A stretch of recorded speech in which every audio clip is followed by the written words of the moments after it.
Okay, let's get going. I'd rather start close to on time and finish early if we have our druthers.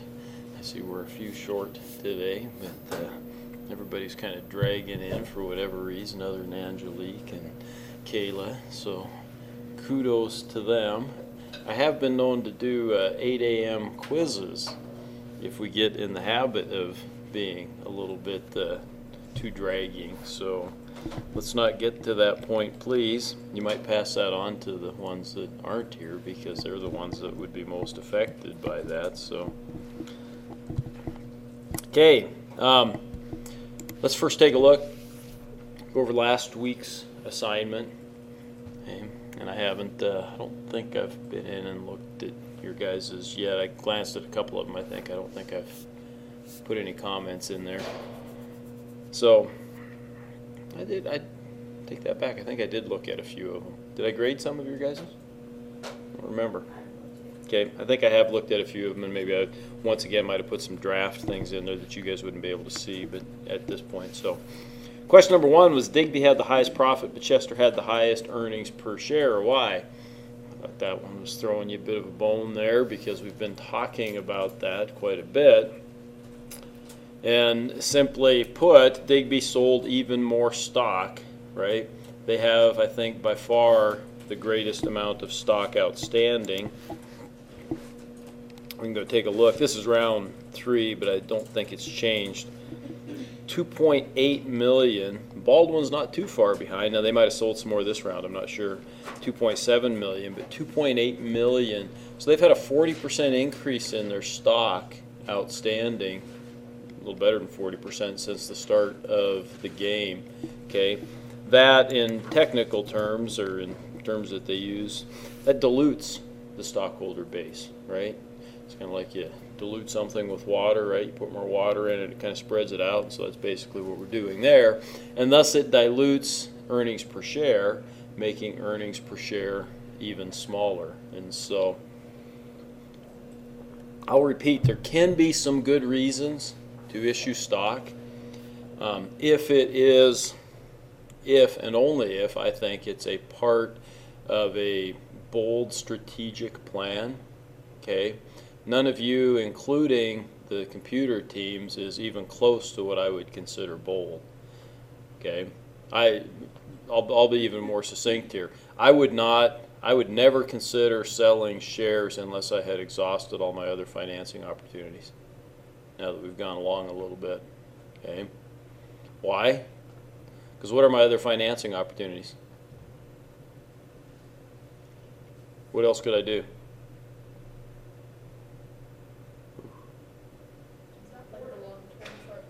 I can borrow money, right? And what's cheaper, debt or equity? Selling stock's equity. What's cheaper, debt or equity? Debt. Okay, debt. Debt takes on more risk. Okay, I'm not going to deny that you're going to take on more risk if you do debt. Okay, and you'll increase your leverage, and you might do some things that could hurt you in the short run. Okay, but debt's cheaper than equity. Okay, and this is pretty demonstrative of that. This is a perfect example of that. That we have two teams that, you know, made close to the same amount of money, but one had a much higher earnings, not much higher, but a reasonably higher earnings per share, simply because they had fewer shares outstanding. So, okay. Why did Andrews require an emergency loan? This was much like the question that we had in the prior round, so I'm hoping that you guys kind of had seen what I'd used for an answer. But I want you to, when I identify these, or when I ask a question like this, to really identify the factors. I identified them, I put them in order, kind of, except for the net loss maybe, but I put them in order of kind of their importance, right? Mainly, they spent a lot of money on plant improvements. Huge dollar amount on plant improvements in round 2. Okay? But secondly, they had an increase in inventory. Okay? They didn't sell up to their potential, so they had a huge increase in inventory, which created a cash drain. Third, they did pay a dividend. That was relatively small. It was $2 million, something like that. Fourth, their accounts receivable increased a little bit. Again, that was fairly minor. I mean, if you missed these two, I probably wouldn't get terribly out of whack there. And then thirdly, they had a net loss, or fifth, they had a net loss. So they lost money, and that obviously takes away from cash as well. Okay, so when I ask a question like that, please try to break it down by the things that may have contributed. Okay. Don't, however, because I'll get this every now and then, as I get to about this point, I'll get people that try to take the whole pot of spaghetti and throw it up against the wall and hope that, you know, enough of it sticks that I'll give you credit. So in other words, people start writing anything and everything, just hoping that they hit the right answer in there. Okay, that's almost as bad. So study it. If I ask you about an emergency loan, that means that they had some debt. Okay, that's a cash flow thing, right? It's definitely a cash flow thing. That's what's going to demonstrate what caused that. So we go look at the cash flow statement, and you'll find all the answers for that right in the cash flow statement. Okay. Andrew spent $35 million for plant improvements on what? And here again, I think I looked at some of your guys' answers, and I had some answers that were a little too generic. Okay, well, on plant. Well, yeah, it says that it's on plant improvements, so I know that. I want you to be a little bit more specific. And in a case like this, what you're often going to have to do is go back and look at round 1, and then also look at round 2 and see where the changes were. Okay, and in this case, they spent most of their money on capacity in the low and traditional segments. It didn't look like their high performance and size had changed, but they did spend money on capacity in their low and traditional segments. Okay? And I could see that by the capacity change, just glancing at that from round 1 to round 2. Yes, that required me to toggle back and forth between the two. Also on automation in those same 2 segments, so they also bumped up their automation a little bit in those same 2 segments. Do you look at those from the production capacity? Is that where you... For the automation? Nope. Well, for the plant improvements part? Nope. Let me show you. The question here was, do I look at that at the production standpoint? And the answer is no, I look, well, it might be the production information. Is that what you're saying? Yeah. Yep. I look at it here in this production information. I'm sorry, I thought you were looking at your guys' production decision thing, but you're right. Yeah. Because if I go and I look at their last round, okay, this is round 3 that I'm on here. You know, I can go back to round 2. Let's do that.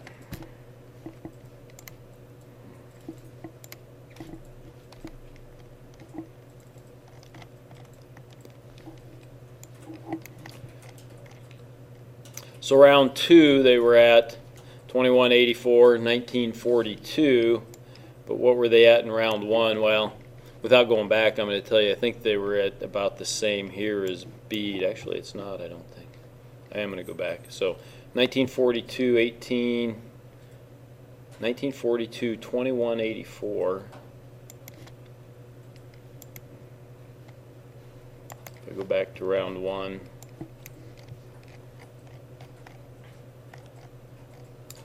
They were at 18 and 14, right? So 1942 or whatever, so they increased that by 142,000 units and 21 something. So they increased this one substantially in the low end, right? Increased the capacity substantially in the low end. So, and same thing in the automation, right? Because we have 4 and 5 here, and then it went up to 5.7 and 6.7 or something like that, right? So that's how I can tell that the automation increased, okay?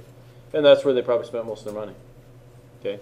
I might also check, because remember, we've seen some companies that have a positive cash flow when it comes to plant improvements, and so they've actually sold capacity. And I think if we go and look at Erie, for example, we might find a reasonably good example of this. Let's look at Erie here. Okay, Erie's got, this is round 1.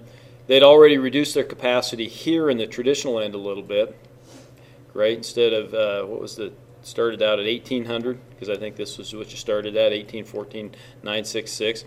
So they've actually reduced this one a little bit, okay? Go to round 2,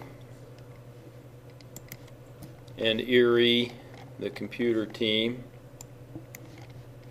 I want to look at something though. Okay, they had $26 million roughly in plant improvements, so they spent a lot on plant improvements. Okay, but if I look here, look at that in that performance, they basically got rid of that, right? So they sold 599 units of capacity but they spent 26 million. So what's that mean? That means that they actually spent closer to 30 or maybe more $1 million in plant improvements in this area, in these other areas. Okay. Because they got a positive cash flow from selling 599 units here. And I'll bet you if we go to the next round, we'll see that they've probably even sold some more capacity. I might be wrong about that.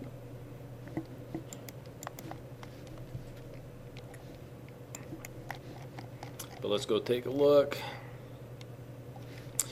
Erie, you know, they got rid of that one. Looks like they've gone down. Actually, they've added a little capacity in a couple of areas, so they didn't really eliminate any more. But in that one round, they had eliminated capacity in that performance segment completely, and yet still spent 26 million. So again, they probably spent 30 or 35 million total in plant improvements. Okay, they just didn't do it in the performance category. So, okay, back to the homework. We got one more. Why did Baldwin have a positive number in plant improvements on the cash flow? That was kind of what I was getting at there. They sold capacity, right? And more specifically, they sold it in the high and performance segments. And you can look at that in the same fashion that we looked at why do you spend money on plant improvements, okay? Okay, questions about the assignment? All right, onward.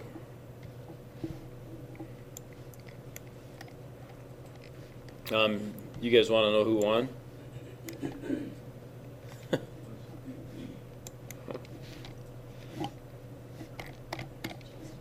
We can look at that first. Whew. Gotta make that a little bit smaller so we can fit her in here.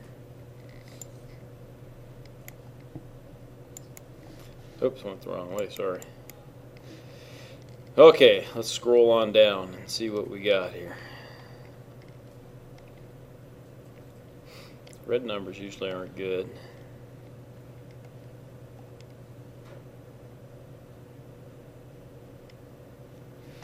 Okay, earnings per share. Ferris, our computer team, was number 1. Erie, the other computer team, was number 2. Chester, who won the first round? It was Andrews, right?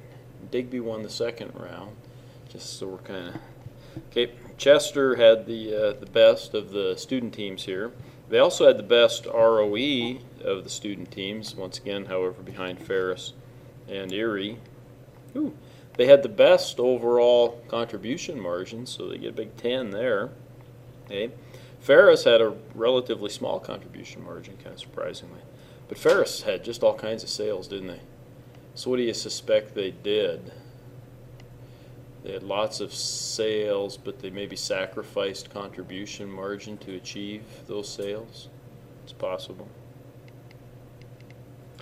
Stock price, Ferris, of the student teams, Andrews actually had the best increase in stock price. So Andrews has been on kind of a roller coaster ride here a little bit. Profits, again, Ferris, Erie, Chester next, so that's good. Cash flow, our best cash flow goes back to Chester, so look at that, they've done pretty good then. And strategy, no discounts for strategy, so at this point, before we consider deductions, Ferris, Erie, Chester on their heels with an 84, and Chester far ahead of the other student teams. Chester would have had to have 2 deductions and none for Andrews for Chester to lose. So we'll see. Did they get? Oops, they didn't get a deduction for an emergency loan, so they're good there. No leverage and no working capital. But I kept you in suspense. Did you? Yeah. Cool. Oh, you took the spreadsheet and found the same numbers? Oh, you got to figure out how to do that? Good, I don't have to anymore.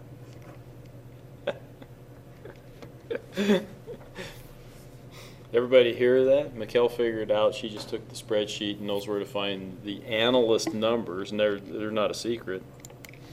For me, I go to the dashboard, and then it shows up here as selected statistics for practice round 3 in this case, and I click on those. Okay, that's the biggest segment. I can just copy, I got to highlight all of these up to here and copy that and paste it then into the this main body of it here. The top two come right from the Capstone Courier then, both the stock part and then the financial part. So I copy and paste those into there. So you guys have that same ability. You could do that if you get anxious. Because I do try to process this thing Wednesday morning. So if you're real anxious about who won, you can actually get in and see it, and you could run it yourself. Okay. Any questions about the winner? So congratulations to Team Chester for winning one. It's always good to see a local town come through here and win, so it's all right. So we've got, so who's the only team that hasn't won a round yet? Oh, Baldwin, okay.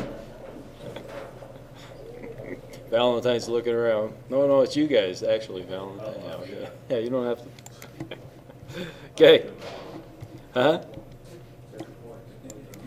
So you get 2 more practice rounds to get one under your belt maybe before we hit the. Okay. So, bless you. Let's see what happened then. Where's Trevor and Jordan, by the way, Holly? Okay. I thought it was your turn to keep track of them. Wasn't? Okay. 2 emergency loans. Look at that. Look at the sales numbers, though. I mean, I found this to be, we're starting to get some real disbursement here. 240 million for Ferris, huge, right, in terms of sales, all the way down to $94 million for Baldwin. So better than 2.5 times almost the sales number. Okay, that's not always necessarily good, although Ferris did well, this particular round. But boy, what a divergence that we're starting to see. We're starting to see some real market share being picked up. Again, I think that for the practice rounds, it doesn't surprise me that the computer teams would be victorious. I hope that you guys as learning people, the computer doesn't learn anything. It's going to be roughly the same. I hope that when we start the competitive rounds then, and my prediction is that by the end of the competitive rounds, you guys will be soundly thrashing the computer teams.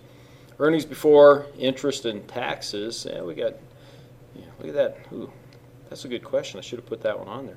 Andrews has 9.5 million. Chester only 9.1. But boy, when we get down to actual profits, Chester ended up a little bit more profitable than Team Andrews. Maybe I did ask that question. I'll have to look at the homework for this week and we'll see. So how'd that happen, right? Where would you go to look? It's a question about income. Bingo. Okay, a lot of this stuff isn't that shouldn't be that confusing, right? If we're asking a question about income, profits, those types of things, go to the income statement. It's going to tell us exactly what happened there. I'll check if I don't have that on the question for this week's assignment. We'll kind of go over that when we go down there. Okay. Erie and Ferris. Ferris had a pretty big profit though, right? Cumulative profits I don't get too excited about. SG&A. Look at that. We see Erie pushing that all the way down to 7.5. They still had 170 million in sales, and again, their SG&A is low. They probably spent as much or more than Baldwin, but they did so more effectively because they generated twice as many sales almost, right? So they were more effective in the spending there. Okay, and likewise with Team Ferris. How do you be more effective when it comes to that SG&A? The answer would probably be adhering closer to the customer buying criteria, doing the other things that the customers want as opposed to necessarily spending a lot of money on marketing. Now, that said, if you do customer buying criteria correctly and spend a bunch of money on marketing, that can be a real positive factor too in terms of driving sales. Okay. So we got a big spread there again from 18.1 all the way down to 7.5. And Ferris sitting at 9.1. That's pretty good. Contribution margins. Wasn't everybody at 30% or better last round? That's kind of, or close to 30%, I think, last round anyhow. And now we've only got 2 teams that are above 30%. So contribution margins really fell off for whatever reason. And kind of a weird. I was talking about how Ferris had a low contribution margin, but maybe used that to help drive sales.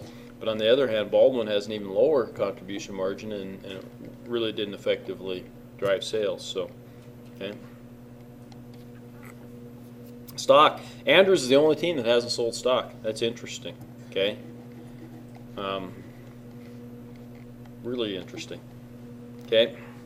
Might have been why your guys' stock increased a little better, even though you didn't have as good of earnings quite as Chester, but because you didn't have any stock outstanding, your price change. Chester's was better. Oh, you know what? No. Everybody went down, right?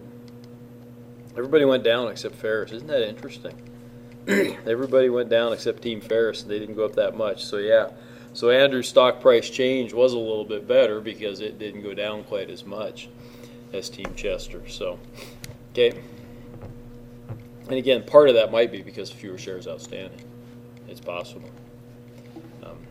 Earnings per share, we did have some positive earnings per share, but not that great. $6.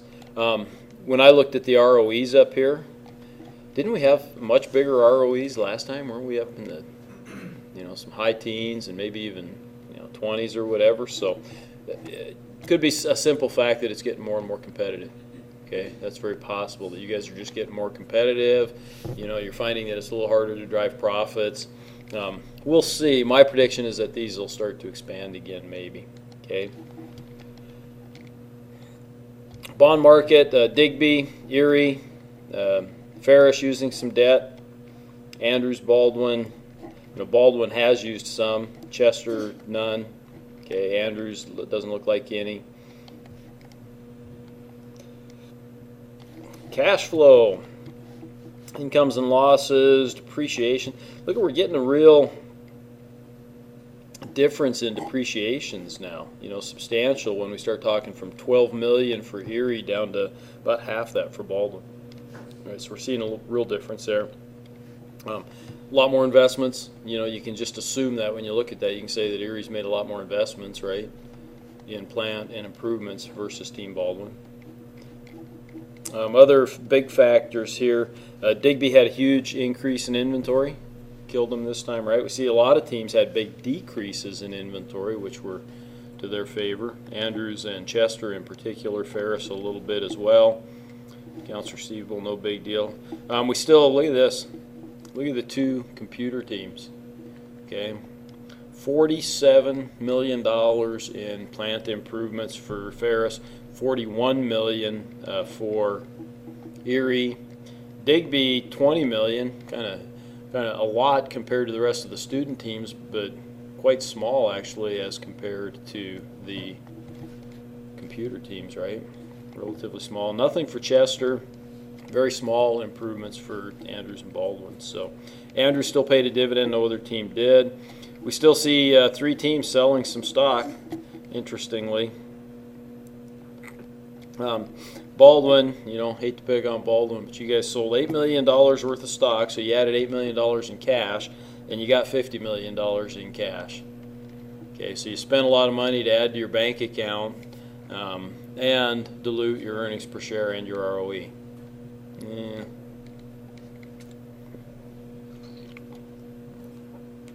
Retirement and current debt. Everybody had a loan come due, and so that came out. That's calculated in on your financial thing. When you're looking at your financials, it knew that loan was coming due and going to pay it off. And so really, you guys probably didn't even see it that much, and that's okay as long as you're looking at your financial page and making your best guesses in. Two teams, Andrews and Digby, each had emergency loans. And so we see net cash positions. Chester improved, Ferris improved somewhat. Digby had a big fall off in cash position. They had pretty good cash last time, but they fell off. And we're sitting here, three teams with lots of cash. Okay, lots and lots and lots of cash. Baldwin has the most cash, right? Lots and lots and lots of cash on hand. Okay, what's cash do to your balance sheet? What's that do to your ROE? Does it make it go up or make it go down if you got a lot of cash on your balance sheet? What's it do to your ROE? Return on equity if you got a lot of cash. Goes down. Yeah, it decreases your ROE.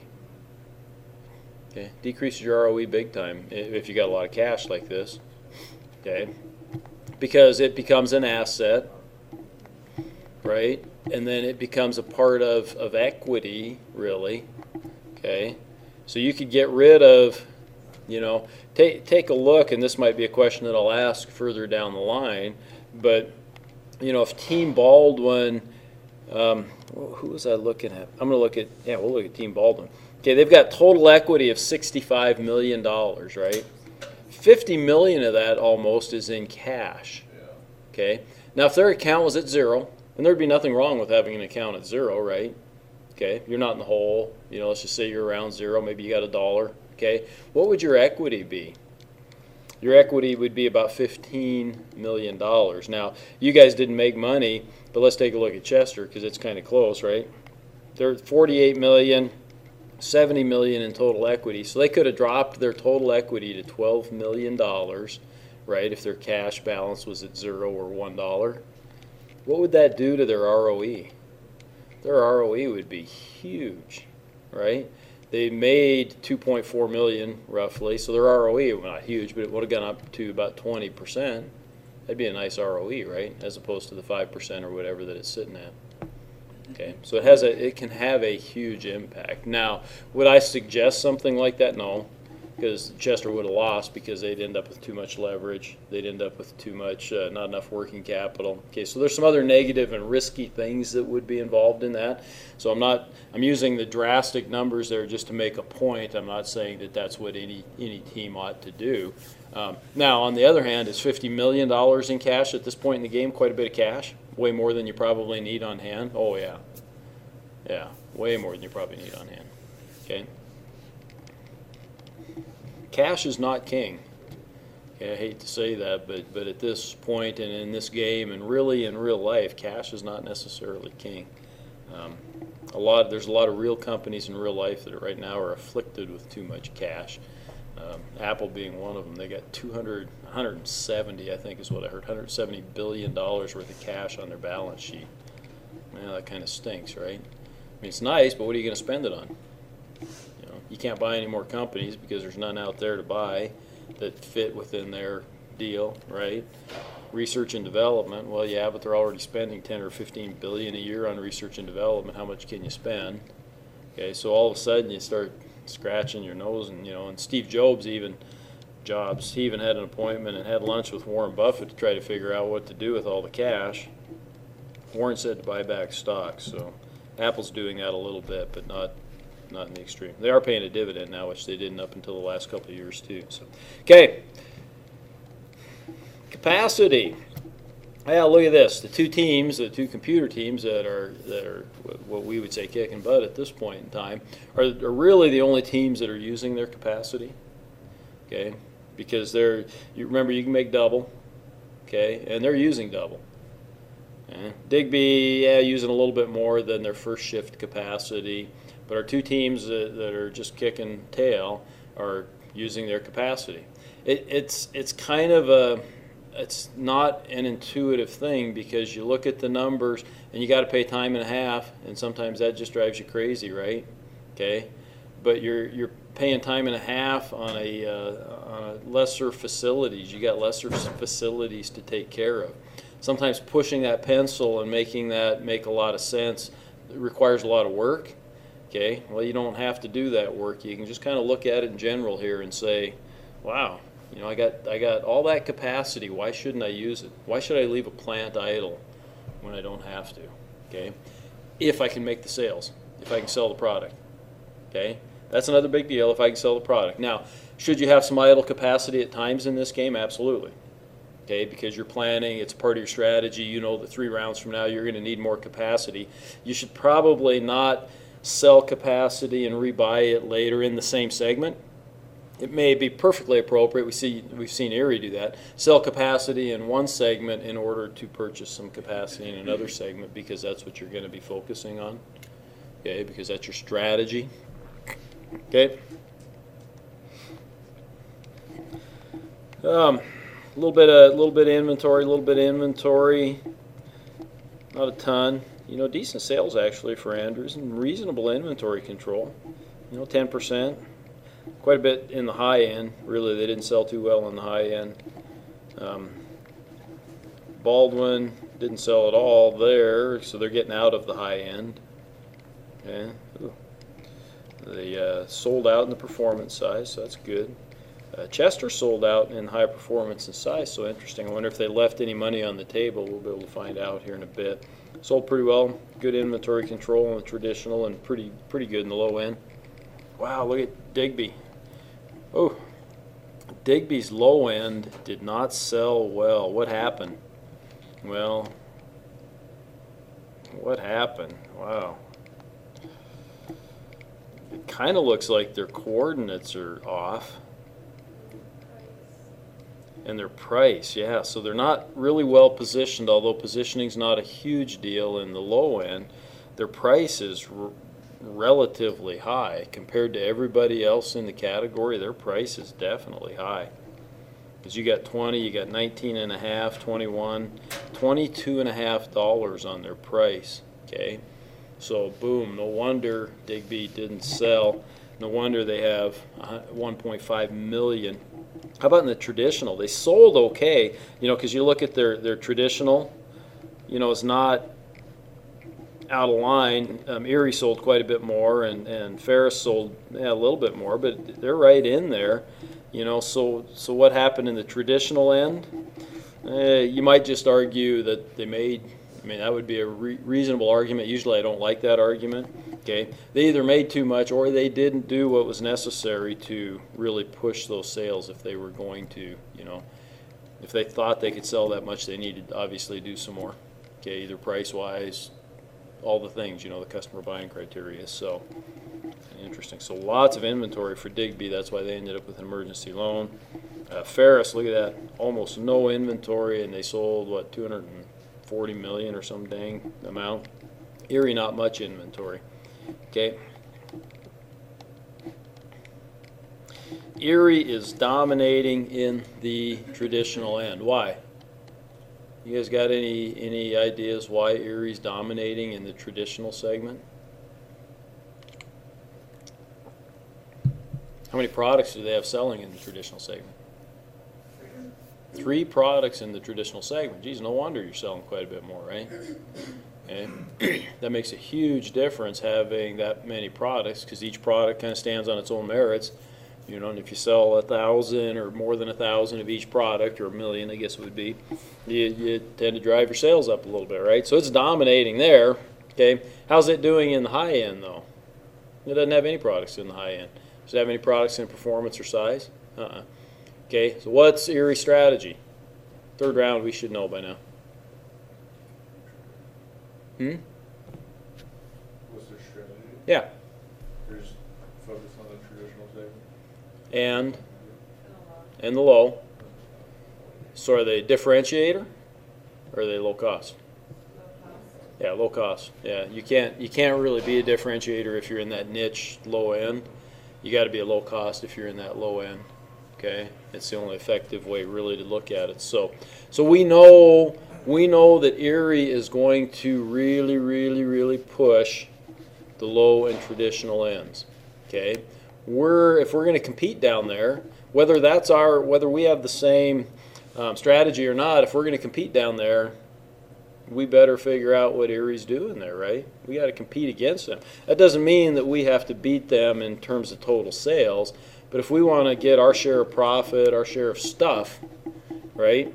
We'd better, you know, figure out kind of what Erie's doing and at least try to match our product to one of their products, so that we're going to get good sales and good profit margins, good contribution margins, etc.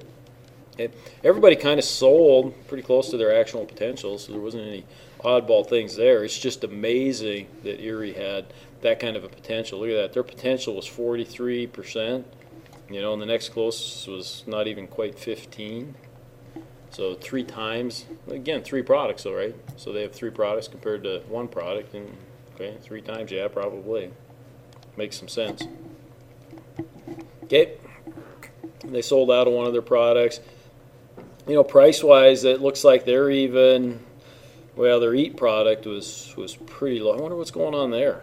What do you suppose is going on with that EAT product? It's really low price. It actually sold quite a bit. What do you suppose they're doing? Any ideas? If I had to bet, and I'm not looking at it, but I'll go look at it. If I had to bet that product's transitioning to the low end. That was probably their traditional product, maybe to begin with. I'd have to go back and look. It might have been from a different category, but I'll bet you it's on the cusp or on the fringe of the low end. Would that be because the age is so high? So they have, one, allowed the age to get, yeah, the age isn't real high there. Which one am I looking at? Eat, okay. Yeah, the age is relatively high. The price is actually very low, okay. And then let's go look at the perceptual map if we can. Oops. Got too many down arrows here, right? Eat, it's kind of in this big, I think it's in this big right in here. It's hard to tell, but I think we could look at the performance coordinates and stuff, but it's transitioning, I bet you, into the low end. Okay, so now if I'm competing against Erie in the traditional end, I might be able to make an assumption that one of their products is not going to be there anymore. Let's go look at the coordinates just to make sure here that I'm right. So the coordinates for EAT are 4.6 and 13.8, so not very high, right, on the performance side. Or I'm sorry, yeah, not very high there, and pretty big on the size. Okay, so what do I got? 4.8 and 4.6 and 13.8. So I'm 4. Right in the middle circle on the top left corner. It's right up in here, isn't it? Yeah. So it's Yeah. showing on the map for traditional. Yeah, because I'm 4.6 on the performance and I'm 13.8, yeah, on the. So I should be right there. So it's in that cluster of, and there might be a bunch of those that are transitioning. I don't know, but I'm sure that EAT is because of the low price and the high age. They're just going to let that thing drift. They're going to let that product drift into the low end, right? They don't have to spend any money on it. It's going to get a year older just on its own. It's going to be at the front edge of the low end here this next round. They've already reduced the price, so yeah, their margins were kind of hurting, but they're probably doing some other things to save costs. How about their MTBF? What's their MTBF at on that one? 14.5, so it's the lowest, right? So they're positioning that thing to be a low-end product. There's just no getting around that, right? Okay. So if I'm competing in the traditional segment, I may want to take that into consideration. Okay, but I also better take into consideration that Digby has a whole pot full of inventory in that segment as well, right? That they're going to be anxious to get rid of next round. So, and there could be some of these other products that might transition too. I don't know. If you look at that perceptual map, it's really, there's such a cluster there right at the intersection between the low and the traditional. Okay, low end. Again, we see Erie kind of dominating there, but not quite the dominance. They only had the one product really in the low end, although EAT might have sold quite a bit. Yeah, EAT actually sold quite a bit in the low end already. Okay, some of these other products sold a little bit, but EAT, because it's pretty well positioned actually for the low end already. But their ebb product sold a lot. Wow. And ebb it's way back here, isn't it? Yeah. Okay, so positioning's not a big deal. Price, look at that though. Okay, so what's the number one factor? Price. Guess who's got the lowest price? Ferris, right? Ideal age, I'll bet you their age is, look at that, 7.6. And ideal age is 7, so that's just about perfect, really. Okay. Just a well positioned. Look at their MTBF. They lowered theirs to 12,000. I wonder why. That's the low end there. Partly because it's not real important. What else might that do? You guys might want to look that up. For Erie's low-end product, they've only got a 12,000 on their MTBF, so they're at the very bottom range there. They might be transitioning that one over to traditional. No, because this one's way at the back end here. This is on the low end, and it's way in the back end. So if it traditions any place, it's going to tradition out of the running. why their MTBF's lower than any other team's MTBF. Why would they do that? I wonder. Yeah, might want to look that up. Okay, good December customer survey. Pretty good accessibility. Customer awareness isn't too bad. You know, obviously they didn't spend as much money as some of those other teams, but they're well positioned by the customer buying criteria, and so that's why they sold, especially in the price. And yet, did they have a reasonably good? Let's go check Erie's contribution margin in that segment in the low end. You know, still a 33% contribution margin there. Okay, they've also, look at that, they've really upped their automation, and so while it's 33% now, you know, that I'll bet you their labor costs are going to continue to transition down. They're going to do some things with the automation and stuff to really lower their labor costs. So we'll see. Oh, high end. Look at that. There's not a ton of competition at the front edge there, right? We've got, looks like 4 main products competing there. Yeah, just 4 main products. Adam still sold some and Deal still sold some, but they're obviously, you know, they're at the tail end of that category. They're not going to compete very effectively. Ferris, on the other hand, look at that, over 50% market share. Okay, over 50% market share. Digby and Chester, a little bit of competition there. You know, Adam and Deal, I don't know if they'll be able to compete. Chester's well positioned in terms of where they're at. They actually took advantage. They didn't have much potential. It'd be kind of interesting to see why they didn't have more potential. You know, they're not that poor. They're positioned almost as good as Dixie, which sold quite a bit more than them. Okay, price, they're about the same price. Oh, MTBF, look at that. Is that a big deal up there? Yeah, it's a reasonable deal. It's 19%. Okay. And then, you know, marketing. Dixie spent a little bit more on marketing, so that's kind of interesting. Some other things, every now and then you'll look at that and you'll wonder what the difference might be. And actually, sometimes you got to go back to the year before and see what the December customer survey and stuff was, because some products will really hit the ground running good in a December, and you're looking at this wondering why Sid only had, you know, a 10%, Dixie had a 29%.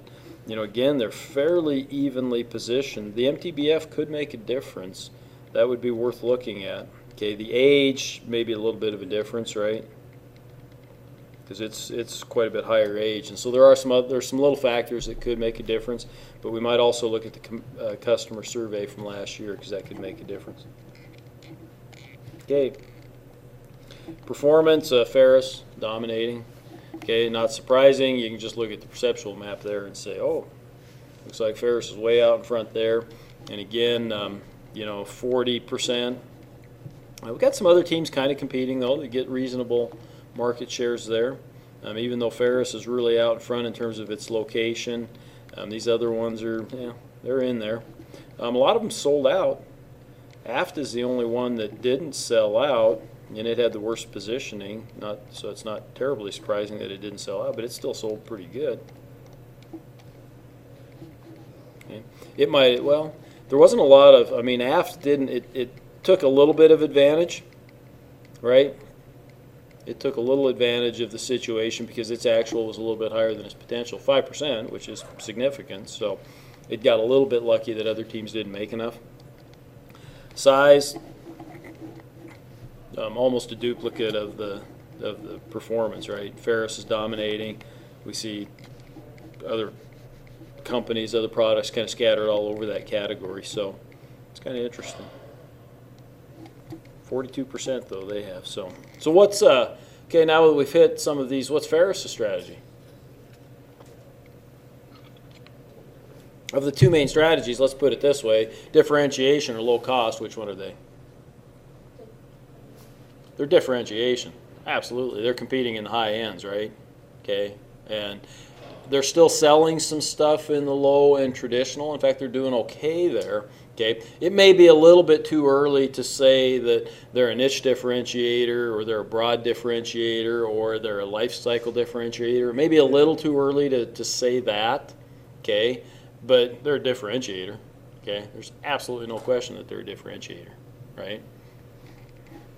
You can look at the perceptual map and we'll see. I'll just cruise down there now and we'll see, right? Boom. Okay. They, okay, are pushing the limits out here in each of those categories. Okay. They're right out in front, right on the line. Okay. Now, early on in the semester, I said the teams that most boldly pursue their strategies will be the most successful. Okay, so I can, one, look at the perceptual map and I can say, oh, geez, Ferris is far more bold than other teams, okay, at least in terms of their positioning. There's other things that Ferris could be doing that I would say would make them even bolder, but not so much on their positioning. They're doing a good job on their positioning. Now, how about the second place team, Erie? Okay, they've eliminated their high performance and size products, period. Third round, they're already gone. Toast. Disappear. Sayonara. Okay, all those other things. Saijian, if you like the Chinese version. Okay, so it's gone, right? So they have kind of boldly moved into the traditional and low end, right? Okay, and again, I wouldn't call it terribly bold, but it's obviously far more bold than what the student teams have done. Okay, it's not reckless in either case. Obviously, both teams are still doing pretty well. Okay, so it's not reckless at all, but okay. So I'm hoping, you know, I know that when I said that at the start of the game, everybody kind of looked at me and wondered what the hell I was talking about. So I'm hoping that that's becoming a little bit more clear. Okay, what it means to really push your strategy. Okay, because it's obvious that one's a low end, and it's obvious that one's a differentiator, and it's obvious, you know, by the third round, it's really obvious what they're doing, right? Okay. I mean, it'd be nice if you could keep it a secret the whole time, but you can't, so there's no sense, you know, even trying. One of your questions for this week's, the answer is going to come from here. It's actual versus potential market share. Okay, and I think it's a relatively simple question. And so you guys take a look at this. When that question comes up, come down and take a look at this because this will tell you the answer. So. Perceptual map, I see some interesting things going on because, like I said, I see a lot of these products are potentially transitioning into the low end. 3 products here could easily be transitioning into the traditional end, right? Which is going to leave not a lot of competition up here in the high end. This is a 4-man race here now, unless there's some more products coming on board. There won't be next round. I don't think we saw any new ones being introduced. Kind of a 1-man race in these two. These companies will certainly pick up some scraps, but it's going to be tough to compete when they're so well positioned. Okay, so you're going to be a little bit at Ferris's mercy as to how much production they can make and how much they do make and other decisions that they make. So this is, you know, these two here could push, you know, in terms of positioning. So I don't think they're as poorly positioned as. There's a little bigger gap there. HR. We see some HR starting to take hold. Small percentages here in terms of productivity. Baldwin's actually done pretty well in terms of they've invested in some training hours, which has increased their productivity. Digby a little bit. Not so much for some of these other teams. Baldwin's also saved quite a bit of money here. You know, they've spent a reasonable amount on recruiting. Okay, and so their admin costs, you know, Chester too spent a pretty good amount here on recruiting, and so their HR admin costs are quite a bit lower, you know, than some of these other teams. Okay, this productivity, we're not seeing this be a big number yet. Okay, but even 4%, what's you know, Baldwin didn't have a ton of labor costs because they didn't have to make too many products, right? But if you were, let's say Ferris has 2%, what's their total labor cost? It's got to be about 50, 60, 70 million. Okay, so they're saving. Well, they invested a decent amount of money here. They're saving, and they will save for every round henceforth.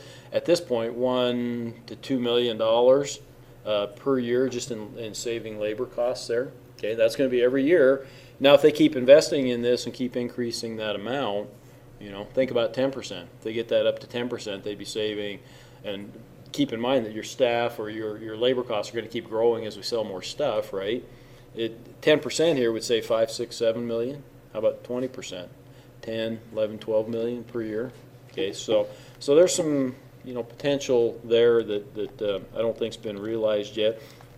TQM, nobody was bold at all in TQM. Chester, I would say, was probably the most effective in their TQM. They spent just a little bit more than Erie and Ferris, a little bit less than Digby, but they must have spent it in some reasonable areas. They got nearly the same material cost reduction and nearly the same labor cost reduction, although those are minuscule compared to what would be available with some spending. Okay, but they nice decrease in their R&D cycle time. Reasonably good decrease. Again, this could be way bigger. More investment could make that way bigger if that were important. I was a little bit surprised that Ferris didn't spend more because they're a differentiator, right? Getting a big reduction in cycle time would be a big deal. Okay, Chester's going to be able to. When I say they reduce their R&D cycle time, they're going to be able to move their products a little further and still keep it in the year. Okay, it's going to give them that advantage of being able to move their products a little further along the space-time continuum or whatever the heck it's called. Okay, a little bit of demand increase, but not a lot. So nobody spent a lot of money in TQM. Okay, I think the guide would give you some guidance. Funny that they would call it a guide, but I think we'd give you some guidance as to, if not the guide, then the little pop-up things. If you guys are making your decisions on the spreadsheet, the little pop-up things, give you some guidance as to what is optimum levels to spend here. Question? We watched the video for it, and they had charts on theirs, but on ours we aren't able to see those charts. Oh, really? There's So that's charts? why it was like the S curve, I'll be darned. so like to see if it was going to level out or if it was at the right. Okay. I'll have to look and see if those are available. Videos are like They're like, old. yeah, they're like, Oh, are they? like 12 years old maybe. Okay. Okay, so they haven't updated those. That's okay. Yeah, When it's a whole different thing than what we can It's see. a good reason to email them and whatnot, though. And I'm a numbers person anyhow, so the charts and stuff wouldn't mean much to me anyhow. I just like, and it even, Visual. yeah, Yeah. it gives you a visual representation. That's kind of nice, yeah. Well, Yeah. at least it did on that. Okay, video. I'll look, and I may call them. Would they be able to fix it if it's not available this semester? No, probably not. But they're actually pretty good about, when I've complained about things or not complained, they're good about asking for input. And sometimes I've given them some input that it's actually showed up in the next semester and whatnot. So they're pretty good about some of those things. So, okay. But numerically, in fact, when you put your numbers in, when you make your investments here, it shows you what it thinks. It gives you a worst case and best case scenario, right? I mean, it gives you some pretty good ideas of what you might expect, and so depending on your strategy, like I said, I'm surprised Ferris didn't do more in the reduction in R&D cycle time. Likewise, I'm really shocked. I'm just absolutely, totally shocked that Erie didn't spend more money here to reduce their material and labor costs. It's just completely mind-boggling to me that they wouldn't. Now, might they do it this round? Yeah. Okay, it's possible. It's very, very possible that they might spend some more money this round in both cases. Okay, so we'll see. It just wouldn't surprise me. It shocks me that they didn't spend more money in those beginning rounds. So, okay, let's take a look at this week's assignment. Because I want to see if I asked the one question. If not, I'm going to go back and we'll take a look at it. Kind of an open-ended question. How did Chester achieve the highest contribution margin? Now, again, what I want you to do is try to fill in as much as you can, although I admit this gets to be a little complex product by product, right? It may have had the highest price in the high end, but it didn't have the highest price in the low end. Okay, so you might have to go through product by product though and kind of give me some ideas on how Chester was able to achieve a relatively high, very high, compared to the other teams, contribution margin. Okay, so and be a little bit specific. Again, you can set it up in an outline form like I have and just say, you know, their high-end product was at a high price. Boom. Okay, I don't think that's asking. You know, go through each segment and let me know. Digby sales were about 30% higher than Chester, and yet Chester had more net income. Okay, so what were the factors that contributed? Okay, so where would you go if I'm asking a question about net income? You might want to look at the income statement. Okay, period. I will tell you that all the answers to that question are, and there are more than one, but every single answer to that question is in the income statement. Okay, don't make this too complicated. Andrew spent or maybe invested $2 million on TQM. TQM is an expense. What was Andrew's after-tax cost of that expense investment? So now I'm going to ask you, this is just more of a general financial question, business finance or accounting type of a question, right? Okay, there's a tax rate, and the guide gives you what each team pays on a tax rate. Okay, so Andrew spent $2 million. That's what 2,000 K is 2 million, I think. Okay, so they spent $2 million on TQM, but TQM is an actual expense. Okay, what I want to know here then, I guess to say it another way is, you know, what's the real after-tax cost of that? Okay, because you get to deduct expenses, right? You get to tell the government that that was a legitimate expense, and so you don't have to pay taxes on that $2 million. It was in its EBIT, right? Earnings before interest and taxes. Oh, it would have been, I'm sorry, it would not have been in its EBIT. Okay, it would have been on its earnings, no. I got to go way back. It would have been in its gross profit, okay? But then they get to deduct that, right? It becomes an expense that they get to deduct, and so it reduces their tax obligations, so the actual after-tax cost is something less than $2 million, okay? Hint, hint, it's going to be less than $2 million. Okay? And the math shouldn't be that difficult. I mean, it should be really easy math. So, but there is math involved, so don't just wing it there. There's a little bit of math involved. So, what percent of the market did Chester leave on the table in the size segment? So in the size segment, Chester left a little bit on the table. This is the question where I said the actual versus potential. And I don't want you to just eyeball the chart up on top and make a guess. I want you to actually go down where it gives you the percentages and look at those percentages and give me the actual amount that Chester left on the table in the size segment. Okay? So there's one box down below is actual, one box down below is potential. So again, there's a little bit of math, but it's pure subtraction. It's going to be like 10.7 minus 4.6 or something like that. Okay? This should not be difficult math at all. It should be pretty basic math. Okay, question that I had earlier that it's not on the assignment, so I do want to go look at that. It might help you. This will probably help you with one of the other questions that are on there. Okay. I said right here, Andrews has more EBIT, right, earnings before interest and taxes, than Chester. Okay, yeah, you know, 300,000 more. Not a huge amount, but it's more. And yet Chester ended up having a bigger profit by about 700,000. So there's about $1 million flop there. You know, what caused that difference in income? So I might want to go look at the income statement, which is right down here. Okay. So we got, you know, boom, boom, boom. We come down, and here's my EBIT. I can start here, kind of, because isn't that what I saw up above? Was the EBIT? So all this up here is noise for that question that I'm just posing to you right here. So I don't have to even worry about everything above this. Okay, so I got 9.5 million, I got 9.1 million, but ooh, look at that interest. Andrews paid 6.7 million in interest, whereas Chester only paid 5.3 million in interest. So right there, in fact, Chester ended up having to pay a little bit more taxes. So the answer really is just interest expense, right? The answer is interest expense. So I just look at the income statement. I come down to the EBIT, which is what I had up above there. Okay, makes that one relatively simple. You know. Okay, questions about that?